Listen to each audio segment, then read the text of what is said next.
Dans l'histoire d'un accident, il y a à l'origine des actions ou des situations qui n'ont à première vue rien à voir entre elles.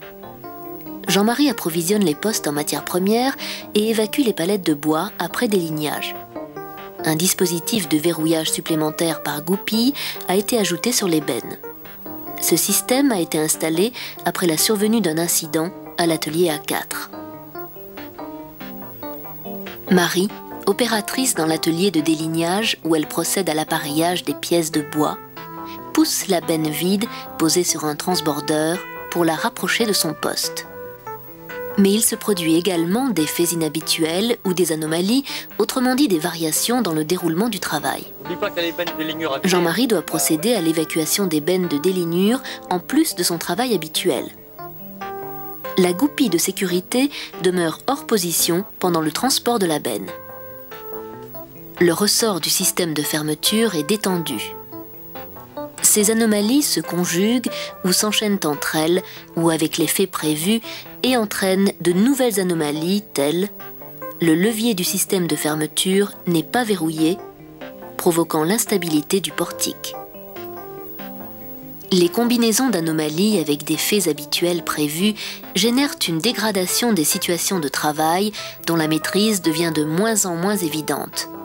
Sans intervention, le phénomène s'amplifie et c'est l'accident. Ou plutôt, un accident. Car bien d'autres combinaisons avec d'autres faits auraient pu apparaître et entraîner d'autres accidents. Se limiter aux circonstances immédiates de la blessure, c'est donc ne s'intéresser qu'au dénouement d'une histoire dont on ignorerait le déroulement.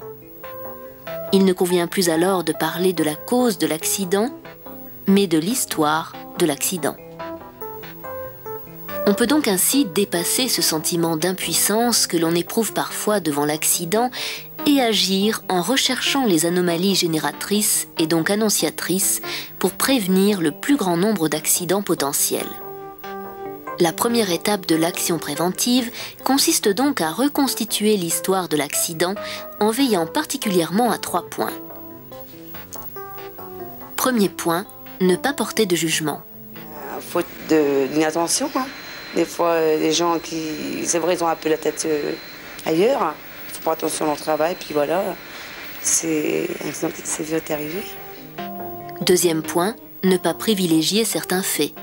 Il a tout simplement oublié de mettre la goupille, quoi. Et c'est le fait que le bras a tombé, parce que sinon, on pose la benne, on met la goupille, normalement, il n'y a aucun problème, on peut bouger la benne tant qu'on veut.